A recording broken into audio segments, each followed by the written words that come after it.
This is A Different Perspective with Kevin Randle. A retired U.S. Lieutenant Colonel, Kevin Randle has been studying UFOs for nearly 50 years. Kevin has investigated some of the most famous UFO cases in the world and has been consulted for dozens of documentaries about UFOs. Considered one of the leading experts into the Roswell UFO crash of 1947, Kevin has written more than 25 books about UFOs, including the recently published Roswell in the 21st Century. Now, here is the host of A Different Perspective, Kevin Randle. And welcome to this edition of A Different Perspective. I am, in fact, Kevin Randle. Don't let the beard fool you. I'm going to be joined in a few minutes with Michael SCHRATT. Well, I'll just read the introduction here, and we'll go on from there. Michael SCHRATT was a private pilot and aviation historian who's been investigating UFO encounters for over 25 years. Between 2008 and 2009, Michael meticulously reviewed a minimum of 50,000 cases which were preserved at the Center for UFO Study archives in Chicago. He has recreated dozens of highly incredible UFO cases using drawings, illustrations, and commissioned artwork. And I have to tell you, the artwork is incredible. I've seen some of it. When I interviewed him once before on this program, we had some of the illustrations up there, and they are fantastic. He has also investigated the Kingman UFO crash, which has returned to widespread scrutiny thanks to Christopher Mellon's recent release of an email chain suggesting the crash was real. And this is kind of how I got back in touch with him as we were investigating. And I say we, David Rudiak and I were looking into the Kingman case, and his name surfaced in relation to that. So we'll chat about that too. He has appeared on multiple media platforms, including the following: Coast to Coast AM, History Channel, Paranormal Matrix, UFO Hunters, Fade to Black, and of course, A Different Perspective. In addition, Michael has been guest speaker at multiple UFO conferences, including the following: Phoenix MUFON, Orange County MUFON, International UFO Congress, MUFON Symposiums, and the UFO Con. Michael, welcome to A Different Perspective. Hello, Kevin. Good to be with you. Well, maybe we'll get this straightened out here, what we're really going to talk about. We'll see. What got us started, or what got me started and brought your name up was David Rudiak and I were chasing the Christopher Mellon email chain that he published with the suggestion of the Kingman crash. And in our investigation, your name came up, as did Preston Dennett's name and a couple of other people who were related to the Kingman crash. I understand you're also very interested in Leonard Stringfield's work. Absolutely. On crash retrievals and the witnesses that he interviewed. And Correct. I'm sure you've got all his status reports. Absolutely. And copy of his paper from 1978, in which he kind of brought UFO crash retrievals into mainstream ufology after literally decades of people ignoring stories of UFO crashes because of the controversy of the Aztec UFO crash, which we will not be talking about. Mm-hmm. So you have done some research in the Kingman crash. Correct. I've done some research in the Kingman crash. I was friends with... Michael, your microphone is muted. How about now? Okay, so... Okay, you're good. I was friends with Harry Drew. He was the principal investigator. Now, according to Harry Drew, this was not a crash retrieval. This was a soft landing. So we have to make that distinction. He claims that there was an experimental high-power radar system that was set up. And when this UFO flew through this radar, it was so intense that birds that flew through it fell to the ground immediately. And so this craft came down. I've got a couple of, not sure how well this will be seen here, but so this is March. Please, don't hold anything up to the camera because it does not work very well. That's fine. May 18th, 1953. He said that there were 3 ET human-like figures standing next to the craft. There was another figure that was about another 50 feet in front of them. He was the quote-unquote leader, and the agreement was that we will go with you on one condition and one condition only, that you do not separate us. That was the agreement between the ETs and the U.S. military. From there, according to Harry Drew, this craft was put on a 18-wheeler tractor-trailer lowboy, an M25 Dragon wagon. There was a cradle device. There was still some residual propulsion going on within the craft. Military personnel who entered the craft got sick immediately. They threw up. This happened twice. This is all according to Harry Drew. And then he said that they made their way going to Area 51. Now, this is a point of contention because U-2 spy plane flights didn't even start until 1955. I've got it confirmed by Peter Merlin, who wrote the best book on Area 51 that anyone has done on this planet. And he states that there was nothing there back in 1953. There was no hangar complex. There was an unimproved dirt runway at the remote test site back at that time in 1953. There were no hangars there. Now, what Harry claims is that they were trying to go across the Colorado River and they couldn't make it. So they took the entire Dragon wagon to a put-in about 200 feet north of the north wall of the Hoover Dam. They floated a barge down the Colorado River, brought the tank transporter with the disc shape on it onto the barge, floated it across the Colorado River, and made it to Area 51. In a nutshell, that's the Kingman retrieval, according to Harry Drew. There's also discussion that there were two other landings and crashes in that area at the same time. In May, there were multiple things going on. Harry Drew wrote a very nicely illustrated book on this. This is almost impossible to get a hold of, but he describes multiple events going on very near the May 18th landing. Well, we have to point out Harry Drew passed away a number of years ago. He passed away a couple of years ago. Yes, correct. The other person that's been directly involved with this in detail, I think, is Preston Dennett, who has done some work on that and talked about multiple crashes in Arizona. And I think he talks about some of the same thing. I know David Rudiak also came across the information about these three crashes around May of 1953 in northern Arizona. Are you familiar with all three of those? I am familiar with two other cases within the Stringfield collection. And in the same time frame in northern Arizona. In Arizona. We don't have an exact location, but we know that it is west of Globe, Arizona, back in 1947. This was talked about by Bill Hamilton. It's written in Leonard's book. I can give you the exact page number. It's page number 93. And he states that there was a Army personnel with one other on a unimproved dirt road. They were on a Jeep. They were stopped by MPs that had rifles. They were challenged. And then off to the left, they saw about a 30-foot diameter disc-shaped craft tipped up at a 40-degree angle. It had a dome on top. There was a series of indented windows wrapped around the outer circumference of the craft itself, and then two rings wrapped around the outer circumference. So we did a detailed drawing of that craft and a full-color rendering as well. So that's two cases within Arizona. Are you familiar with Arthur Stansel? Yes, I am. What do you think about his discussion of the case? Difficult to say. I do have his obituary. I kind of did a little bit of a deep dive on him, drilling down into his background.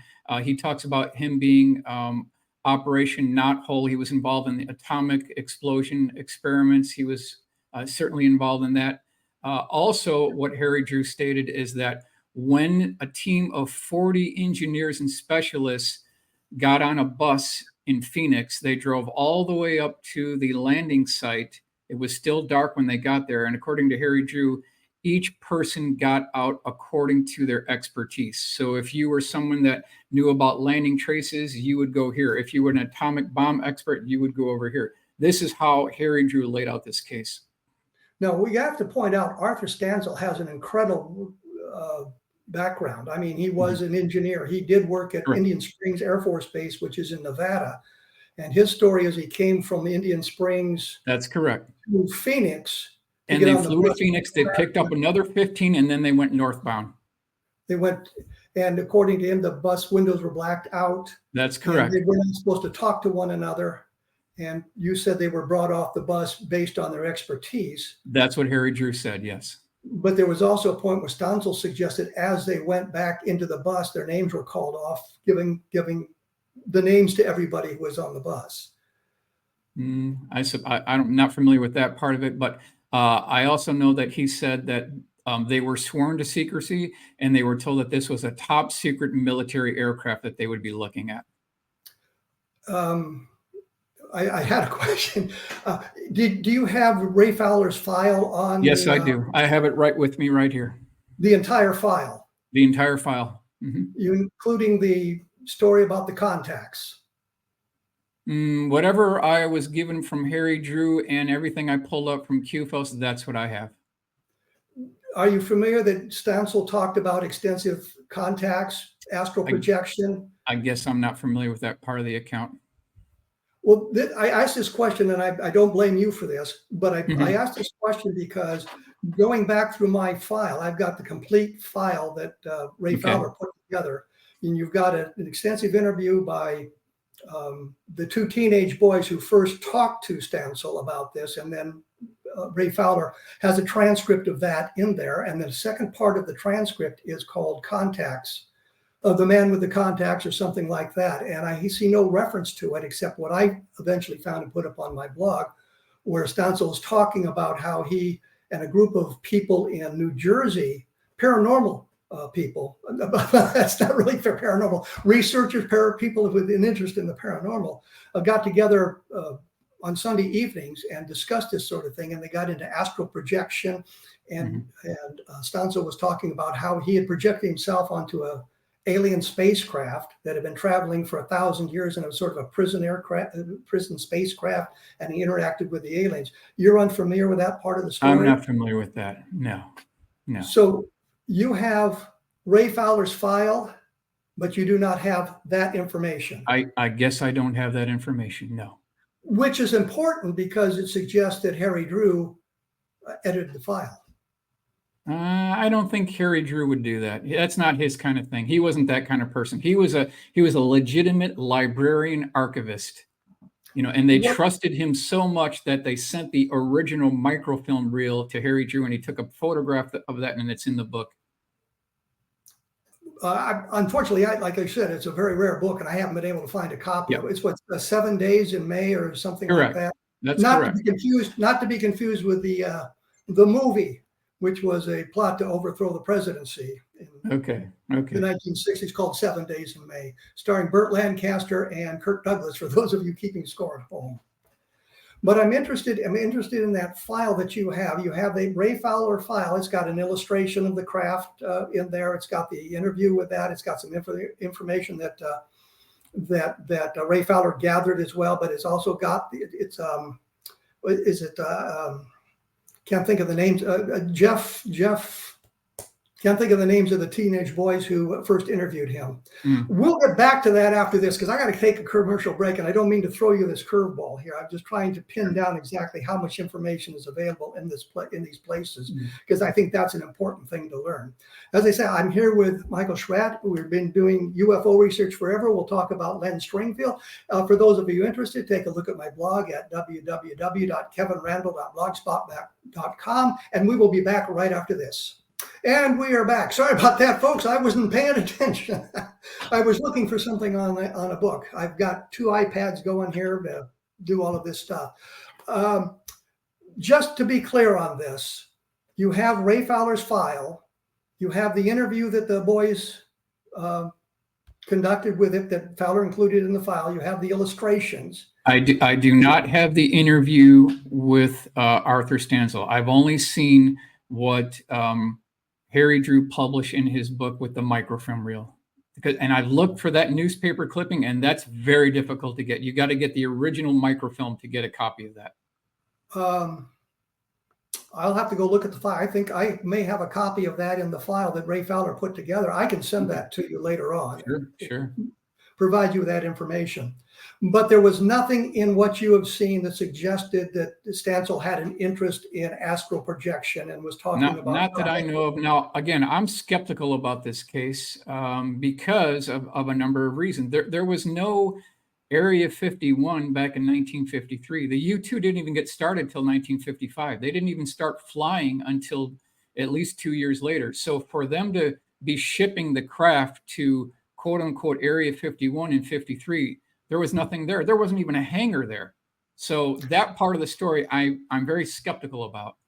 Well, that was with as you were talking there, I picked up on that as well, because Area 51 came up in other research, and when did that begin? And it suggests that in 1953 they may have been talking about it and finding a location to place this secret base, but there was really nothing there until There much was later. nothing there. No. Mm-mm. So I was going to talk about, and there must have been an easier way to get across the Colorado River than going down to Hoover Dam and floating a barge across it, but that's a whole other argument. Mm-hmm. Right. So you're skeptical of the Kingman crash yourself? I am skeptical because that part of the story doesn't add up, and I can't explain it. It physically does not add up. Peter Merlin confirmed it. There's a picture of the remote test site back in 52 time frame, and there's nothing there. There's nothing there. There is an unimproved runway there. There's no hangars there.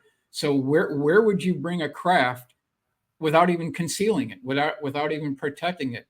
If you're going to work on it, you're not going to bring it there. So that part of the story from Harry Drew never added up for me personally. Well, if they in that time frame, if you're going to study that craft, the place you would have taken would have been Wright Field in Ohio.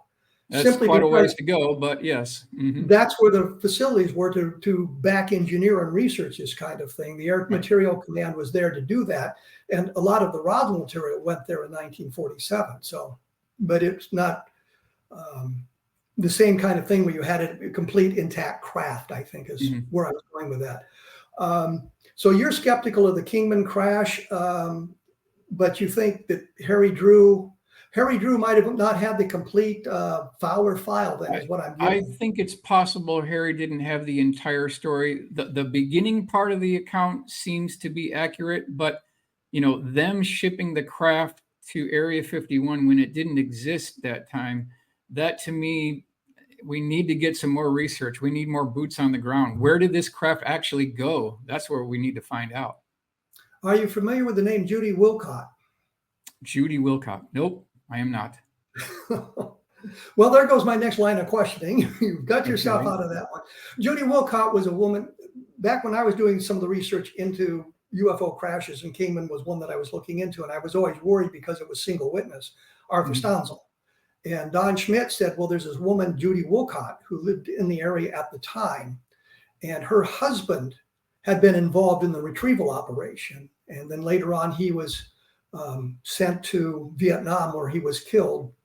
But before he died, he'd sent her a letter from Vietnam with the details of the crash in it. Really? And I thought, well, here's some interesting corroboration. Okay. But she could not produce the letter.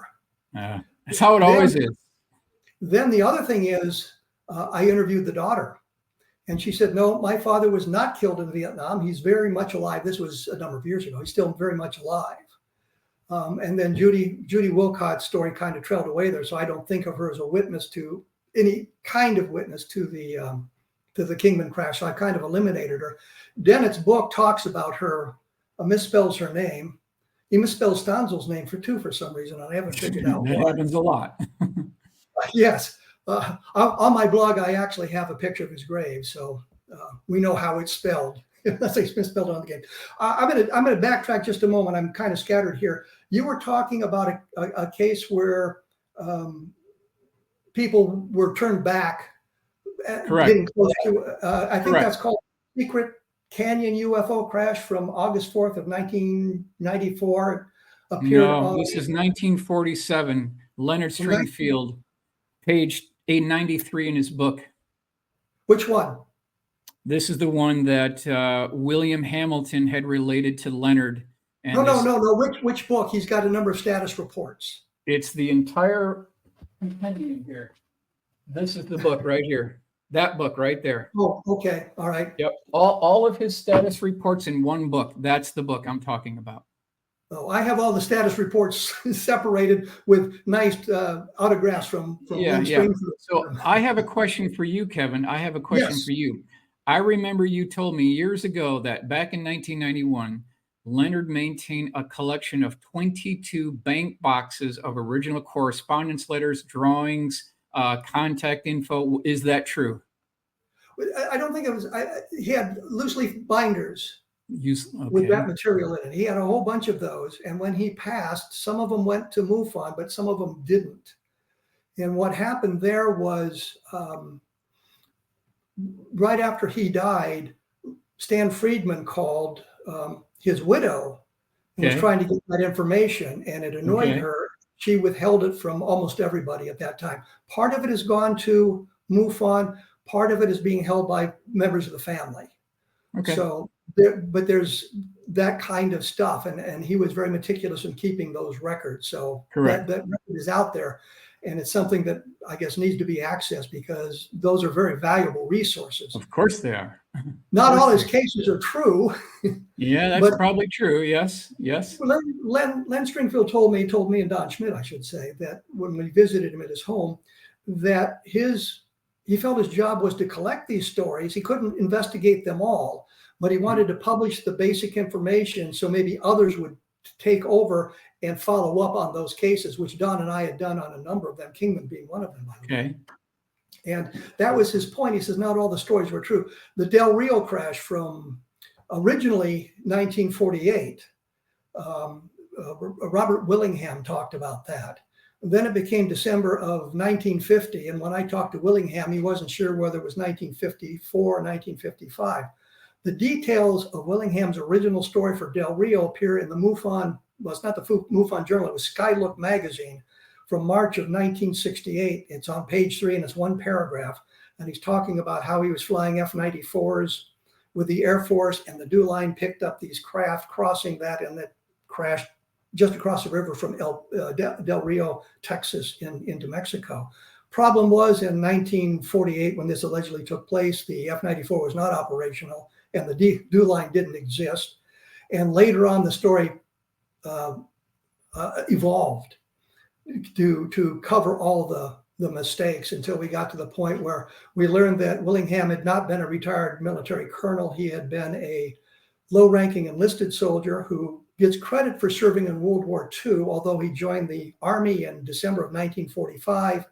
But the war was not declared over until the middle of 1946. So anybody who served in that period from the end of the shooting, the Japanese surrender in September of 45 through the middle of 1946 get credit for being a World War II veteran, which is probably more information than you care to have, and everybody else. The point was he was discharged as an E4.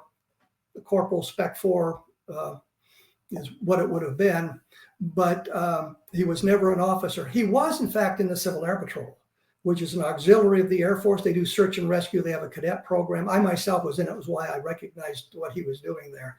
But he was not an active officer, so his testimony kind of collapsed around that, and I think it takes the Del Rio case off the table. Which the point being is Len Stringfield had some of that information. He was very skeptical of it as well, based on the evolution of the story. Okay. All right. I don't know if you were familiar with the Del Rio crash retrieval or not. Well, I'm familiar with the one that's just across the Texas-Mexican, right in the Rio Grande River. This is 1974, and then the other case that you talked about in 1955. So, there's two there. Plus, there's one more that has a little less information.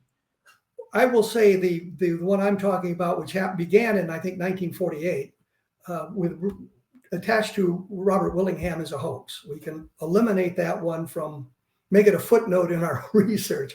I'm not that familiar. I know that in the MJ-12 document, they talk about a crash at the El India Guerrero area, which is basically the Mexican names for the area across the river from Del Rio. So I'm not sure how all that relates. I think it's really the Willingham story that's in the MJ-12 documents. Anyway, so you've been looking at the crash retrievals that were in the book, or in Stringfield's book. Let me step back here, because there's one thing I wanted to talk about, and you had mentioned some of the information coming from Wendell Stevens. Yeah, this is what Harry Drew told me. He said that the reason why he was able to locate the site where the bus turned around, because Wendell said that it was located at a pyramidal rock structure. That's what he said. And then when Harry Drew spent months crisscrossing the desert, approximately where this thing came down, he found that pyramidal rock structure. And he said that he found canteen portions from the military personnel who were on the retrieval team. You know, how do we know it came from those people? We don't know for sure. But that was the marker that shows you essentially where the craft came down. Are you familiar where that place is? Do you know where that is? I don't know exactly where it is because it's not easy to get there. That's for sure. But he's got a picture of it in the book. So again, the book is very difficult to find. Right. So what do you think of Wendell Stevens as a witness? You sure you want to go there? Yes. Part of it, I think he's reliable in many instances. When he talks about the B-29 missions over the Arctic regions, where dish-shaped craft came up from the icebergs and then trailed along the trailing edge of the main wing of the B-29, and then were just a forward of the leading edge of the horizontal stabilizer, locked into position with the B-29 with all the cameras rolling and all the motion picture film reel cameras rolling, and they got all this on film. And this happened multiple times. I believe those stories to be accurate. Plus, a lot of the other information that he got from all around the world, people sending him accounts and cases and photographs. A significant majority of those are hoax photographs. They're not legitimate. A lot of them are real, and that's my assessment of Wendell Stevens. You aware of his legal Yes, troubles? I'm aware of it. Yes, I'm aware of it. Does that affect your perception of Stevens? To a certain degree, yes, but I still think that a lot of his original research was good because he just had people from all around the world sending him drawings of what they saw, citing reports, photographs. He certainly at one time, and probably still has, the world's largest private collection of alleged UFO Let me photos. interrupt you here. I just noticed I've got to take a break. We'll come back and talk about Wendell Stevens when we come back right after this. So everyone who's paying attention, please stick around. We'll be right back. I was paying attention this time, so I wasn't caught off guard. We are back. Michael SCHRATT. We're talking about Kingman. We're talking about Wendell Stevens. Looking at the credibility of Wendell Stevens, he claimed to be, and I say claimed to be because I have not seen the documentation, I'm trying to get it, was a retired lieutenant colonel from the Air Force, had been a pilot, and that sort of thing. I am very leery of the self-reported claims simply because in the world of the UFO, I have seen many, many people claiming military backgrounds, and when you check up on them, you find out it's not quite what they said. Robert Willingham being a prime example of that, for example. So I'm not sure if that information is accurate. It probably is. I just have not been able to get the response from the record center in St. Louis I wanted. I noticed that Drew had talked about a sheriff's deputy who was involved in this in some fashion. I'm sure you're familiar with that story. I think you're talking about where two humanoid-looking beings were brought into a basement, kind of a jail facility, and then they disappeared without any trace whatsoever. Is that what you're talking about? I'm just reading the note that David Rudiak sent me and said that Drew also claimed to interview with the last surviving sheriff's deputy. So it'd be interesting to know what that guy had to say if you knew anything about that. David did find in his research that story of the two strange men being put into the cell, disappearing, and there was no way for them to get out. David and I I think there's newspaper articles that refer to that. David is chasing some of that stuff down. Okay. As well, but I'm not sure if that's the story. You know of any other story that he talked about with deputy being just involved? Well, I've got the question answered then. So you've wanted to talk about Len Springfield's work, and I think that's an interesting topic that we should explore because of the work he's done. What got you interested in his work in the beginning, and what do you think of it? Well, I've always had an interest in aviation. That led me to some of the classified black budget programs within the military industrial complex. Living about an hour from QFOS back in 2003 timeframe, I spent probably 2 years going through all their files, every single one of their file cabinets with manila folders. I picked out each one. I'm talking about 50,000 cases here over a couple of year period, and looking through all the cases, looking for something that has a flight path, a 3-page report, and a sketch of what the witness saw. that kind of got me into the historical research. And then that led on to the crash retrieval cases from Leonard Stringfield. And the reason why I think it's important is because he was dealing with firsthand military witnesses that claim to have held the bodies, held the debris, manhandled craft up onto 18-wheeler tractor trailer lowboy trucks, and then shipped them to Wright-Patterson Air Force Base. And if somebody, some way, can get access to those original files, and I know Leonard didn't want the names released. However, it's been 50 years and beyond on a lot of these cases. A lot of these people are already long since gone. So in order to preserve their legacy, it'd be great to track down the remaining witnesses and have them testify as a united coalition in open congressional hearings. Did the files you looked in, I've been through the Coup Falls files, not to the extent you have been. I was searching for specific things as opposed to an overview of everything. But the files you looked at, I know Alan Hynek got a lot of the information from the Air Force. And when you looked at the files that he had gotten from the Air Force, the names were not redacted as they are in the microfilms that were released into the public arena. Were names redacted from the files you were looking at that the Len Stringfield had? No, I got now I did not see the original bank boxes of material. I did not see that. What I did see are the 65 3-ring binders over at Lunken Airport in Cincinnati back in 2013. That I did see. And that is in the process of being scanned. Names, addresses, telephone numbers, contact info will be redacted, and that will be posted on the MUFON Aquarius website. Well, I think it's only right that they redact the names from Correct. the public posting, because Bill Brazel, who was one of the main witnesses of the Roswell case, was telling me that he would periodically get calls from drunks at 3 o'clock in the morning, asking if the information from the Roswell incident was accurate. And he would always say, well, yes, go read the book. That information is accurate. But the point simply is, it's not fair to the people to have that sort of thing going on. Some people just have no, I guess, social skills and don't understand that you don't call somebody at 3 o'clock in the morning to verify the information. In my first communications with Bill Brazel, he was always very cordial. But what I had done was send him a letter because it was very easy to get his address from New Mexico. You could send a letter to New York with the address, but if it was a big sky-rise building, the post office wouldn't deliver it. But if you sent a letter to Bill Brazel in Capitan, New Mexico, it got to him. So, okay. Kevin, question for you. What is your assessment of Frank Kaufman? He's a untruthful person. Untruthful person. Okay.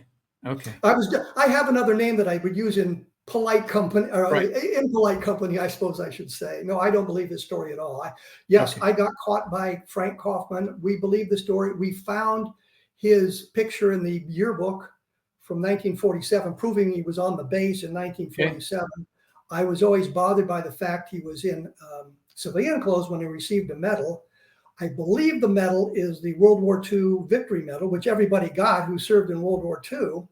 So it was no big deal. I don't know why there was a presentation and there was a photograph of it in the yearbook, but we could confirm him being at the base in 1947 in an administrative position. He gave us a copy of his discharge papers that showed he'd been a master sergeant and he'd had training in intelligence, and he had some other documentation he supplied.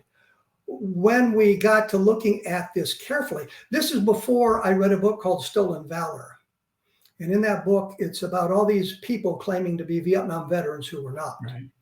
Okay. I'm a Vietnam veteran and I can prove it. And in fact, I actually got challenged in LaGuardia Airport about 3 weeks ago because I was wearing my Vietnam veteran hat, and this guy said I looked too young to be a Vietnam veteran. If I'd been smart, I would have said, go get on your cell phone, go to the 187th Assault Helicopter Company website, go to the unit roster and scroll down and you'll find my name and a picture of me. But I think I finally convinced him I was. But the point simply is I read that book, and then we started vetting these people very carefully. We learned that Frank Kaufman had not been a master sergeant as he claimed. He had been a staff sergeant. He had no training in intelligence. He was an administrative NCO. And then other parts of his story began to collapse. So no, I do not believe Frank Kaufman's story anymore. Okay. Do you concur with Don Schmidt's estimate that the escape pod that landed at the crash site 35 miles north of Roswell was about a 13-foot long egg-shaped craft with a little bit of a dome on top and a hull breach. Do you concur with that assessment? I know there was what we call the impact site. I'm not sure it was 35 miles northwest of Roswell. It's not that far off the main highway going into Roswell. That's correct. And it's in sort of a valley surrounded by hills, but it's closer. And we have testimony from Bill Rickett about being on that site, and he was there with Sheridan Cavett and Edwin Easley, who was the provost marshal at the time. I think the description of that is kind of confusing because the original description that I read was based on the testimony of a guy who'd seen something in a silver plate B-29 on the base later on, thinking this was the escape pod. But what he was really describing was an MK3 atomic bomb. The clue is the silver plate B-29s. The bomb bay had been modified to carry the atomic weapons. So they had on the base at Roswell, they had the regular B-29s that would carry a conventional load, and then they had the silver plate ones, which were in a different area, and access was restricted to it because at the time the atomic bomb was, the size and shape was classified. And Tom and Don got a testimony from a guy who'd inadvertently gotten into one of the silver plate B-29s. He was a mechanic and he was in an area he wasn't supposed to be. He thought he could be there. And that's the description that he gave of it. I think that might be something of a misnomer. But I think that Don and Tom are very careful in their research, and that description may be confused by that specific eyewitness testimony. Okay. And then, Kevin, what are your thoughts on Timothy D. Proctor? Any words on him and what he saw with Mac Brazel? I may be the only researcher who ever talked to him. Really? Okay. Because he was very reticent to this is becoming an interview of me, which I should stop, but I'm not going to because it's only fair. We had learned that he hung around in a convenience store close to somewhere down around Carrizozo, I think it was. I staked out the area for a while. I never saw him. I talked to him on the phone, I think twice. I was calling his mother. He lived with his mother, Loretta Proctor. Yeah. The first time I talked to him, if I got the sequence right, he just gave the phone to his mother. The second time I talked to him, I got a little bit of information, not a whole lot, just that he had been involved and he'd been frightened by the military. So there's very little information that came directly from D. Proctor, other than what came from Loretta, who later in his life, he died, I think, at age 65 before Loretta had passed, talking about what he had seen. So we have a little bit of information, but it's secondhand. What I got is firsthand, but is not as complete as I'd like it to be. It seemed that he was very disturbed by these events. I guess we could say that he was very disturbed by something that took place in his life. He became, I think, an alcoholic and that sort of thing. So he was very reticent to talk about this. He didn't want to talk to anybody about this. And as I said, when I talked to him the two times, it was by accident because he answered his mother's phone. And I think the stuff is, I think I've reported on that in one of the Roswell books that I have done. Okay. Interesting. All right. Anything else? You're on a roll here. Let's get this Len Stringfield. What I was going to ask you, was there a particular case in Len Stringfield's reports that caught your attention that you think is a really important case that may not have been properly researched? All of them are very interesting, and there's a whole bunch of them. But to answer your question, there is a specific case that really interested me very much. This has to do with a United States Marine who was based at Cherry Point, North Carolina, back in December 1963. Now, this is in Leonard's publication here. So in a nutshell, the story is that December 1963, he has called to board a plane with blacked out windows, and they flew 3 hours by plane from Cherry Point, North Carolina, to a location that he didn't know about. This is an undisclosed location. He was brought to a building. They opened up either the hangar doors or a main door. He looked inside. There was a 40-foot diameter dish-shaped craft propped up on scaffolding. They built a catwalk around this thing. It was about 15 feet tall. It looked like a fat hamburger.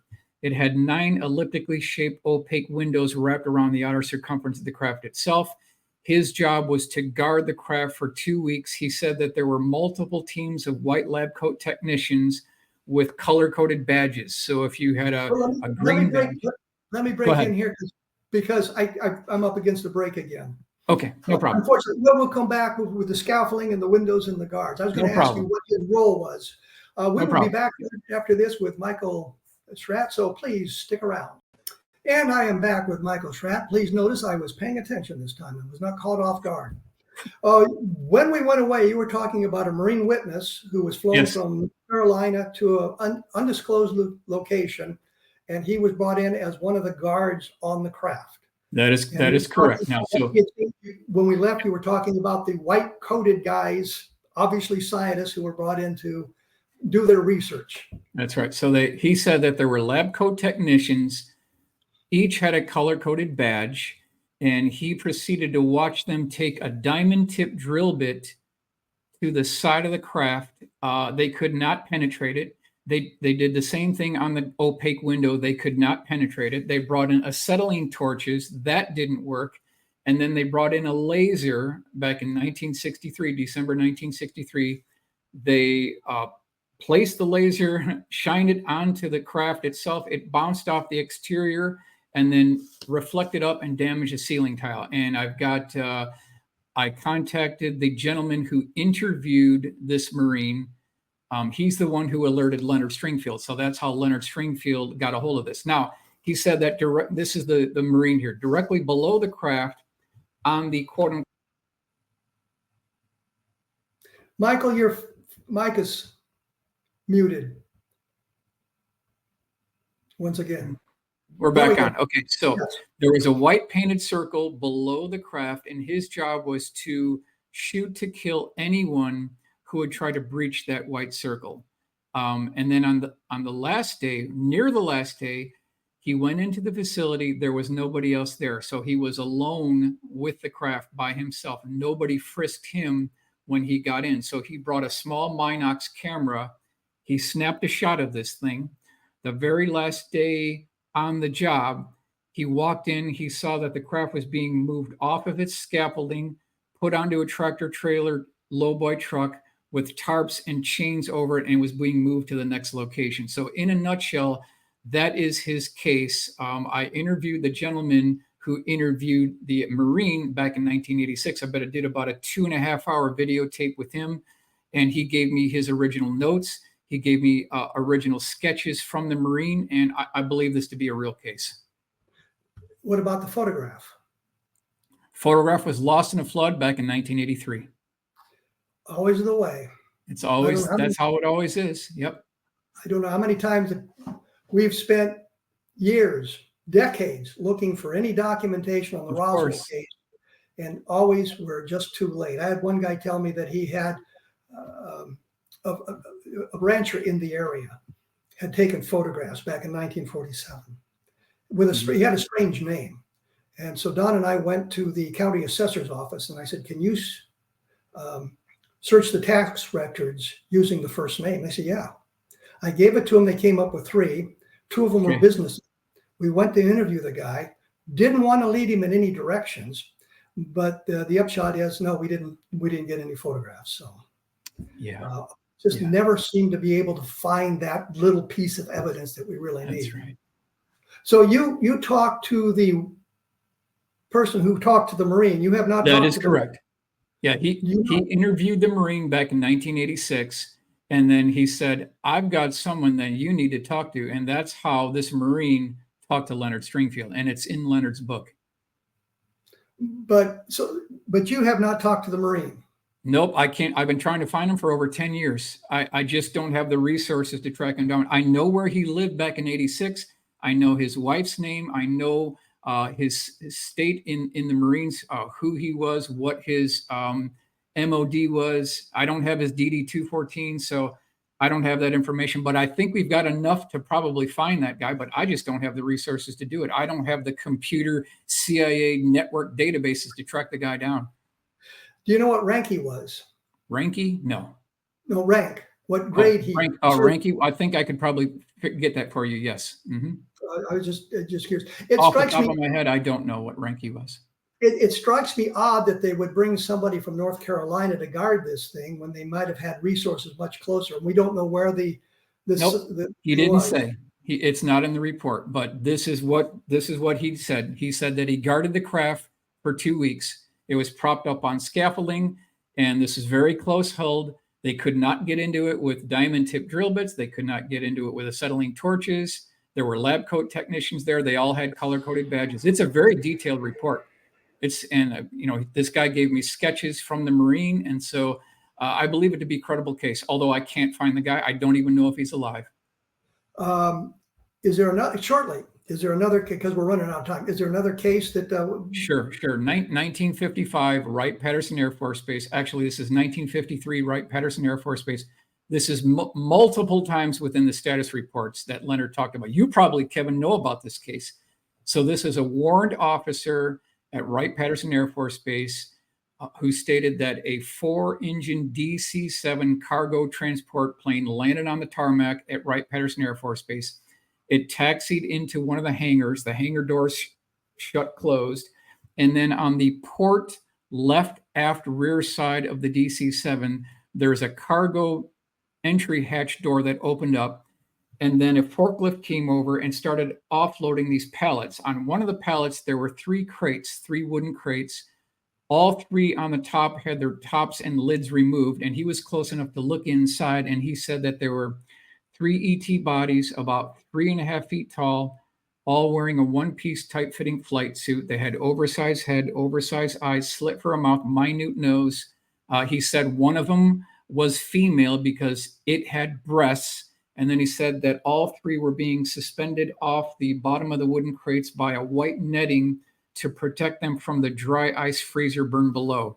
And so this is what's talked about in the Stringfield notations. I'm sure you have at least 2 references of this case in your files as well. Yeah, there's many cases, especially in 1953 for some reason. I've always been bothered by the idea that these things were seemingly raining out of the sky. There's so many crashes, reported crashes. Right.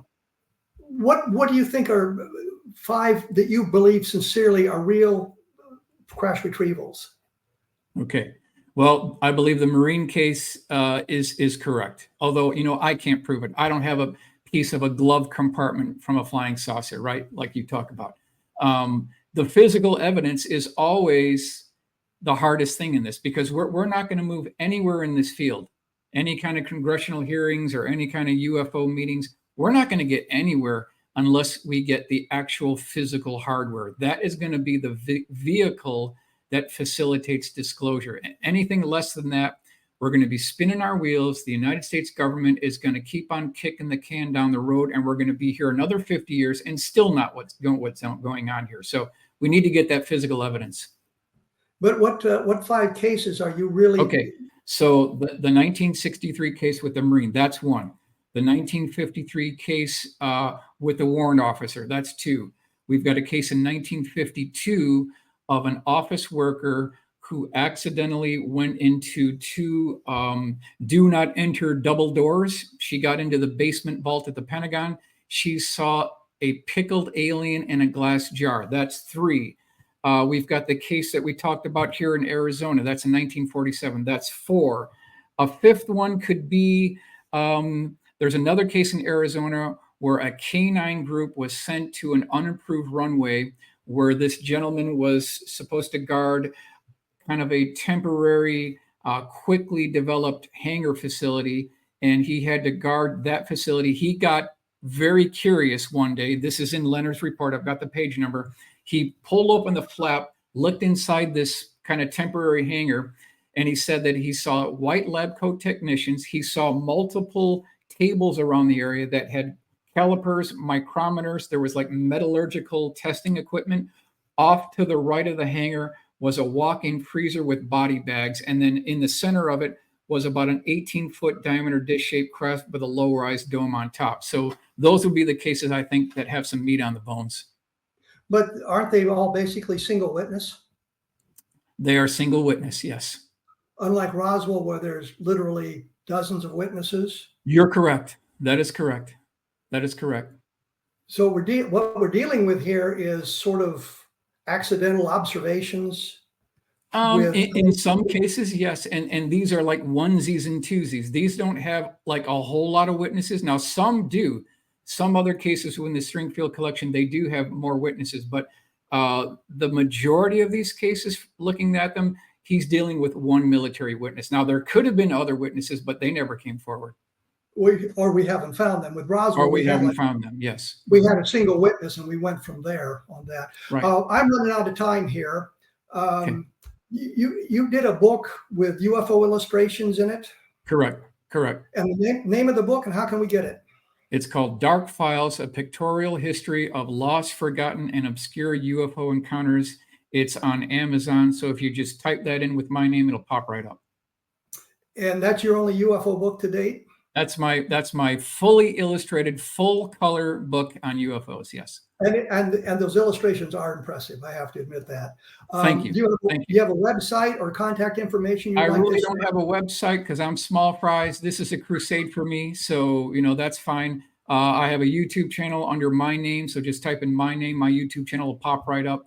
And I try to do at least something once a week. And I'm on Facebook. Do you have contact information you want to share with the audience, or do you? It's all on my Facebook page. Yep. Okay. All right. Well, listen, Michael, thank you so much for taking time. I think we had a good discussion here today. I think we did. Yep. And we'll have to do it again, because I certainly enjoyed it if you did.